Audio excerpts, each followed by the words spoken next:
बिस्मिल्लाहिर्रहमानिर्रहीम। अस्सलामु अलैकुम स्टूडेंट्स। आप बीएस मैथमेटिक्स के कोर्स मैथ 102 का लेक्चर नंबर 2 देख रहे हैं।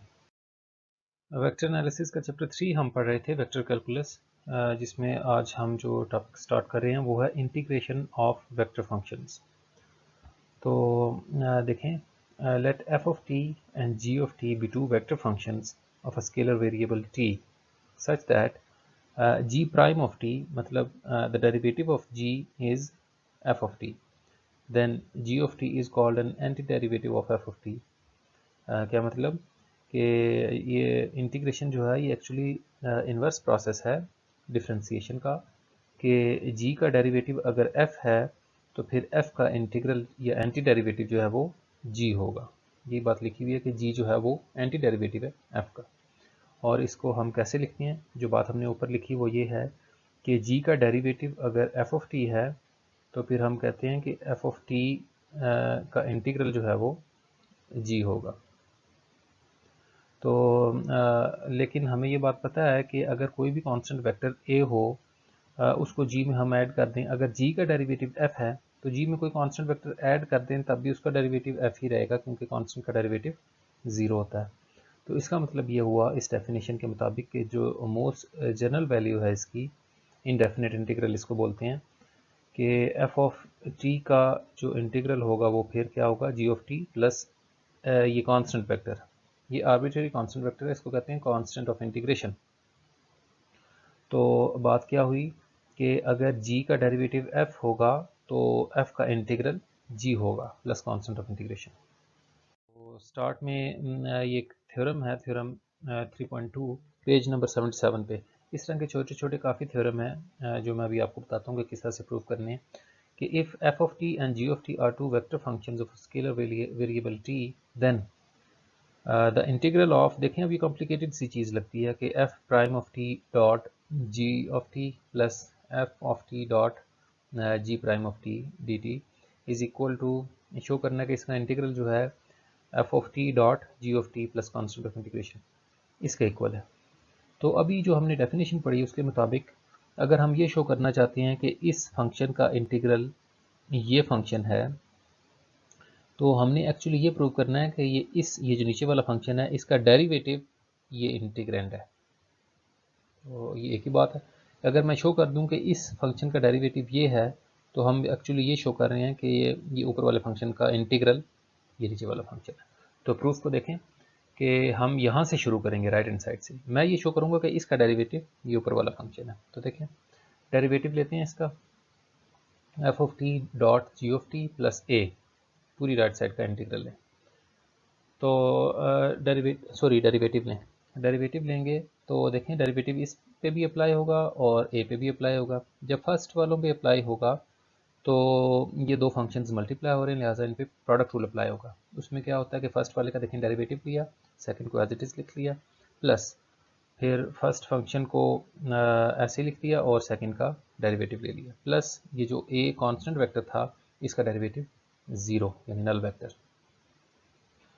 तो यहाँ से क्या बना कि इसका डेरिवेटिव क्या आ रहा है, ये देखें D by d T of F of T को लिख लिया F prime of t dot g of t plus f of T को वैसे लिख दिया था और डेरिवेटिव ऑफ जी को लिख दिया जी प्राइम ऑफ टी। तो हमने डेरिवेटिव फाइंड कर लिया, अब इंटीग्रेट कर दें दोनों साइड्स पे। इसको भी इंटीग्रेट कर दिया, राइट साइड पे भी इंटीग्रेट कर दिया। अब ज़रा गौर करें, यहाँ पे तो डेरिवेटिव है और इंटीग्रल है, ये एक दूसरे के इन्वर्स हैं, तो ये एक दूसरे का जो इफेक्ट है वो कैंसिल कर देंगे, तो हमारे पास खाली ये इंटीग्रेंट रह जाएगा। डेरिवेटिव और इंटीग्रल एक दूसरे से कैंसिल हो गए, f of t dot g of t plus a ये बचा। और राइट साइड पे जो भी चीज़ आ रही थी, यहाँ जी प्राइम है साथ, ये प्राइम मिस हो गया, यहाँ पे ये जी प्राइम है ये वाला, यहाँ पे भी, और ये भी जी प्राइम है। तो F prime dot G plus F dot g prime, इसका इंटीग्रल क्या आया, हम इसको लेफ़्ट साइड पे लिख लेते हैं, यहाँ पे इसको लिखते हैं लेफ़्ट साइड पे। जब इसको लिखेंगे तो ये देखें, ये हमने जो थ्योरम प्रूव करना था वो प्रूव हो चुका है। तो ये प्रूफ देखें बिल्कुल इजी है कि हमने ये जो राइट हैंड साइड है इसका डेरिवेटिव लेना है और शो करना है कि वो इस इंटीग्रेंड के इक्वल है। बस इंटीग्रल अप्लाई करेंगे तो ऑटोमेटिकली खुद ही प्रूव हो जाएगा। तो इस तरह से ये बहुत से थ्योरम है आपके, छोटे छोटे 4-5 थ्योरम है। आपने हर एक में यूँ करना है कि राइट हैंड साइड का डेरिवेटिव जो है वो इंटीग्रेंड के इक्वल शो कर देना। देखें एक्सरसाइज 3.2 इसका क्वेश्चन नंबर 2 है। ये मुख्तलिफ फंक्शंस हैं, कभी कोई फंक्शन देता है कहता है उसको इंटीग्रेट करें, और कभी कोई फंक्शन दे के उसको, जैसे देखें इस क्वेश्चन में ये क्रॉस प्रोडक्ट निकालना है सेकंड डेरिवेटिव के साथ और फिर कहता है इंटीग्रेट करें। इस तरह से मुख्तलिफ क्वेश्चन हैं ये काफ़ी सारे कि जिसमें सिंपल इंटीग्रेशन करनी है। तो ये आपने देख लें उसका प्रोसीजर क्या है कि हमें फंक्शन आर दिया हुआ है और कह रहा है कि आर क्रॉस डी स्क्र आर बाई डी टी स्क्र को इंटीग्रेट करना है और शो करना है कि वो इसके इक्वल है। तो ये हमें वेक्टर आर जो दिया हुआ था आर फंक्शन वो ये है 5t² आई प्लस टी जे माइनस टी क्यूब के। तो डेरिवेटिव लेते हैं D R by d T किसके इक्वल आएगा, ये टी स्क्वायर का डेरिवेटिव 2t होता है तो ये 10t बन जाएगा, t का डेरिवेटिव 1 और t क्यूब का 3t²। अगेन क्योंकि हमें इंटीग्रेंड में सेकंड डेरिवेटिव चाहिए तो 10t का डेरिवेटिव 10 जो t का 1 हो गया, 10 1 10, 1 का डेरिवेटिव 0 और t² का डेरिवेटिव 2t होगा, 3 2 6 तो 6t। तो हम वेक्टर r का d2r by d T square से क्रॉस प्रोडक्ट लेते हैं। क्रॉस प्रोडक्ट का वही तरीका है, आई जे के कंपोनेंट फॉर्म में अगर वेक्टर्स दिए गए हों तो इस तरह डिटर्मिनेंट के जरिए आप निकालते हैं इसका क्रॉस प्रोडक्ट। तो फर्स्ट रो में आई जे के लिख दिया, सेकंड में वेक्टर आर के कंपोनेंट लिख दिए और थर्ड रो में आर के सेकंड डेरिवेटिव। तो डिटर्मिनेंट सिंपल तरीके से आप खोलें, फर्स्ट रो के जरिए मैंने एक्सपेंड किया इसको तो ये रिजल्ट निकला 6t² माइनस का 6t² plus 20t cube minus 10t। अब इस को हमने इंटीग्रेट करना है, ये हमारी लेफ्ट साइड ये राइट साइड। इंटीग्रेट करते हैं इसको इंटीग्रेट करेंगे फ्रॉम 1 to 2, ये डेफिनेट इंटीग्रल है तो इसको इंटीग्रेट कर देंगे। तो इंटीग्रेशन का भी वही रूल है जैसे डिफरेंशिएशन का रूल था, ये लीनियर होते हैं कि सब पे अलग अलग अप्लाई हो जाएगा, ये फर्स्ट पे भी आ जाएगा, सेकंड पे भी और थर्ड पे भी। तो फर्स्ट वाले पे देखिए 6 कांस्टेंट था, बाहर आया, t² पे पावर रूल अप्लाई किया तो t² बाय 3 इंटीग्रेशन का पावर रूल के पावर में ऐड किया और उसी से डिवाइड कर दिया, t क्यूब बाय 3। इसी तरह 20 कांस्टेंट था, बाहर आया, t क्यूब का इंटीग्रल क्या होगा, t की पावर में ऐड करेंगे t पावर 4 बाय 4। इसी तरह 10 कांस्टेंट था, बाहर आया, t का डेरिवेटिव t की पावर में ऐड करेंगे तो t² और 2 से डिवाइड करेंगे यहाँ पे, यहाँ से मेरे से 2 मिस हो गया, यहाँ पे 2 भी आएगा डिवाइडेड बाय 2। तो ये क्या बन जाएगा, इसको देखें 6 से 3 कैंसिल हो रहा है, माइनस 2t क्यूब, ये आई यूनिट वेक्टर साथ 20 by 4 5t4 J unit vector, और 10 से 2 कैंसिल होगा तो ये मेरे से टाइपिंग में 2 मिस हो गया था, 10 से 2 कैंसिल होगा तो 5t² के यूनिट वेक्टर। अब ये जो जब इंटीग्रेट कर देते हैं इसको तो ये जो लिमिट्स होती हैं 1 से 2, जैसे आपकी सेकेंड ईयर थी उसमें एक्सरसाइज 3.6 थी शायद, बिल्कुल वही प्रोसीजर है कि ये लिमिट्स जो हैं इस तरह राइट साइड पे लिख लेते हैं और अब fundamental theorem of calculus apply करते हैं। वो क्या होता है कि ये इंटीग्रल जो होता है इसमें पहले अपर लिमिट पुट करेंगे यानी 2 पुट करेंगे जहाँ जहाँ पे टी आ रहा है, फिर माइनस और फिर इस पूरे फंक्शन में टी की जगह 1 पुट करेंगे, upper limit minus lower limit. तो जब 2 पुट किया तो देखें जहाँ जहाँ पे टी आ रहा था वहाँ पे मैंने 2 लिख दिया। इसी तरह जब 1 पुट करना है तो इन सब जगह पे जहाँ पे टी आ रहा था वहाँ पे 1 पुट कर दिया। तो 2 पुट करने से ये वेक्टर आ रहा है और 1 पुट करने से ये वेक्टर आ रहा है। इनको माइनस करेंगे, आपको पता है कंपोनेंट वाइज ऐड होते हैं वेक्टर्स, तो -16 और +2 -14, 80 -5 75 और -20 और +50। ये 5 का स्क्वायर, ये 5 है यहाँ पे, ये 50 नहीं है, ये 0 एक्स्ट्रा आ गया, यहाँ पे 0 नहीं है तो ये 20 -5 जो है -15 आ जाएगा। तो इस तरह से देखें सिंपल तरीके से इसको इंटीग्रेट करना है आपने। और अगर ये लिमिट्स दी गई हैं, कुछ क्वेश्चंस में ये लिमिट दी गई हैं, ये जैसे 1 से 2 है और बाज़ क्वेश्चंस में नहीं दी गई, तो जहाँ अगर नहीं दी गई तो फिर तो क्वेश्चन यहाँ पे ख़त्म हो जाएगा, लिमिट साथ नहीं लिखी होंगी। अगर लिमिट्स दी गई हैं तो ये तरीका है उसका कि पहले आपने अपर लिमिट पुट करनी है यानी 2 पुट किया जैसे मैंने, और यहाँ पे 1 पुट करेंगे। तो ये प्रोसीजर है सिंपल इंटीग्रेशन का। इसको देख के ये आपने काफ़ी सारे क्वेश्चन है जो इंटीग्रेशन के हैं सिंपल, वो आपने कोशिश करनी है, ट्राई करना है। नेक्स्ट देखें exercise 3.2 question number 9, find a vector function which has this as its derivative and this as its value at t is equal to 0। तो इसकी स्टेटमेंट को समझ लें, काफ़ी इंपॉर्टेंट क्वेश्चन है, इस तरह के क्वेश्चन आते रहते हैं कि ऐसा वेक्टर फंक्शन फाइंड करना है जिसका ये डेरिवेटिव, यानी हमें डेरिवेटिव दिया गया है ये डेरिवेटिव है फंक्शन का, उस वो वाला फंक्शन फाइंड करना है जिसका ये डेरिवेटिव है। तो देखें सोल्यूशन, और ये जो वैल्यू दी होती है ना टी की मखसूस वैल्यू पे फंक्शन की वैल्यू दी होती है, ये जो कांस्टेंट ऑफ इंटीग्रेशन होता है उसकी वैल्यू फाइंड करने के लिए होता है। ये अभी देखते हैं क्वेश्चन में कि let f of t be the required function.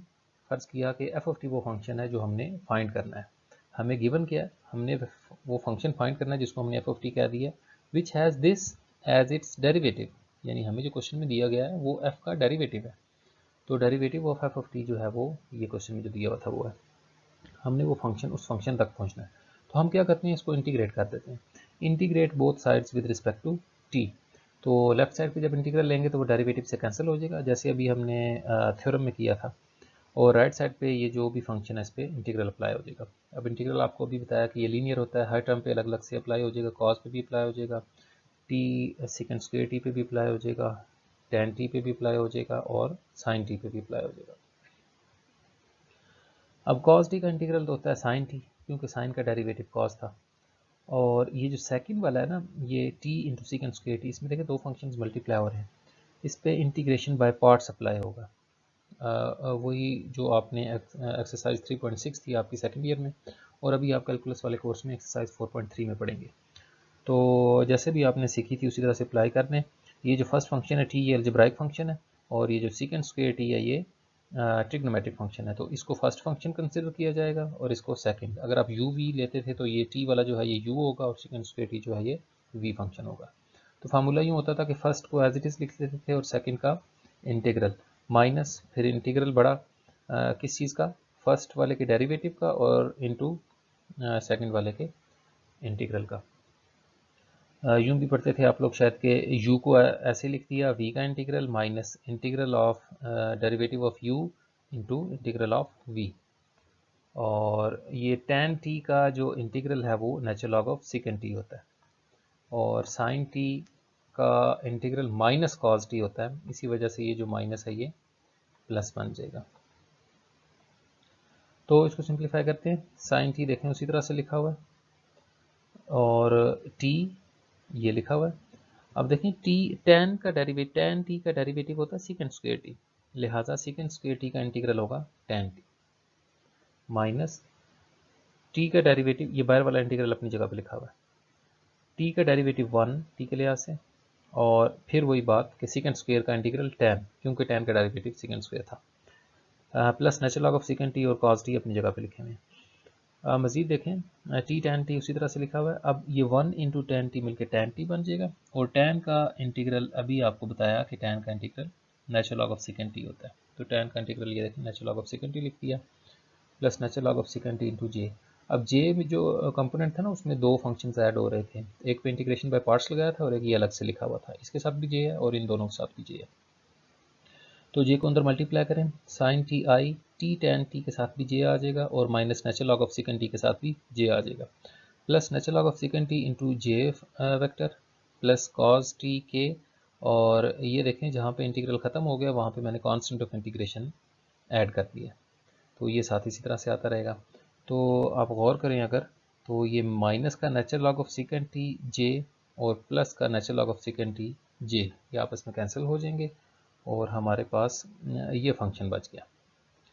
लेकिन हमने वो फंक्शन फाइंड करना था जिसका ये डेरिवेटिव हो, तो हमने ये जो फंक्शन गिवन था इसको f के डेरिवेटिव के इक्वल रखा और f फाइंड कर लिया, लेकिन ये एक अननोन चीज़ है आर्बिट्रेरी जो बीच में आ रही है, तो इसको फाइंड करने के लिए हमें ये वैल्यू दी गई थी कि इसकी वैल्यू जो है इस फंक्शन f की वो t is equal to zero पर ये वैल्यू है। तो हम क्या करते हैं, जो हमने फंक्शन फाइंड किया अभी जनरल उसमें t की जगह ज़ीरो पुट करते हैं, at t is equal to zero function क्या बन जाएगा, f of zero sin of zero i, sin of zero zero होता है, ये टैन ज़ीरो पे भी ज़ीरो होता है, टी भी ज़ीरो है, और कॉज ऑफ ज़ीरो पे वन होता है प्लस ए वेक्टर। अब एफ ऑफ ज़ीरो जो है ना ये t is equal to zero पे फंक्शन की वैल्यू हमें क्या दी गई है, वैल्यू जो है इसकी वो t is equal to zero पे आई प्लस टू के है, तो एफ ऑफ ज़ीरो की जगह आई प्लस टू के लिखा, राइट साइड पे देखें ये भी ज़ीरो हो गया ये भी ज़ीरो, के प्लस ए बचा हुआ था, तो हमें ए की वैल्यू चाहिए एक्चुअली, तो वरना तो फंक्शन हमने फाइंड कर लिया था, जस्ट ए का ए नहीं पता चल रहा था कि हमें क्या है, यहाँ से ए की वैल्यू निकल आएगी कि के उधर जाके माइनस होगा, तो आई प्लस के, आई प्लस के ये ए की वैल्यू आ गई, इसको इक्वेशन वन में पुट कर देंगे, तो देखें एफ ऑफ टी ये जो लिखा हुआ था sin t plus t tan t plus cos t, sin t t tan t cos t, उसी तरह से लिखा हुआ है। वेक्टर ए की जगह आई प्लस के लिख दिया, जो कि हमने इस इनिशियल कंडीशन से भी फाइंड किया कि टी इज इक्वल टू 0 पे जो फंक्शन की वैल्यू दी हुई थी उसके ज़रिए हमने ए की वैल्यू मालूम कर ली। तो ये हमारा आंसर है। बस इसको अच्छी सी फॉर्म में लिख लें कि आई वाले कंपोनेंट्स कंबाइन कर लें। आई का एक कोफिशिएंट है साइन टी और एक कोफिशिएंट है 1, तो इनको ऐड कर लिया। जे वाला सिंगल था, उसके साथ ए की कोई कंपोनेंट नहीं है, तो उसको ऐसे लिख दिया। और के के साथ भी जो कंपोनेंट ऐड होगा वो 1 है, इन दोनों को प्लस करके लिख दिया। तो यूँ था ये क्वेश्चन कि फंक्शन का डेरिवेटिव दिया हो तो फंक्शन कैसे मालूम करना है। इसको देख के ये कुछ प्रॉब्लम्स हैं जो आपने कर लेने हैं।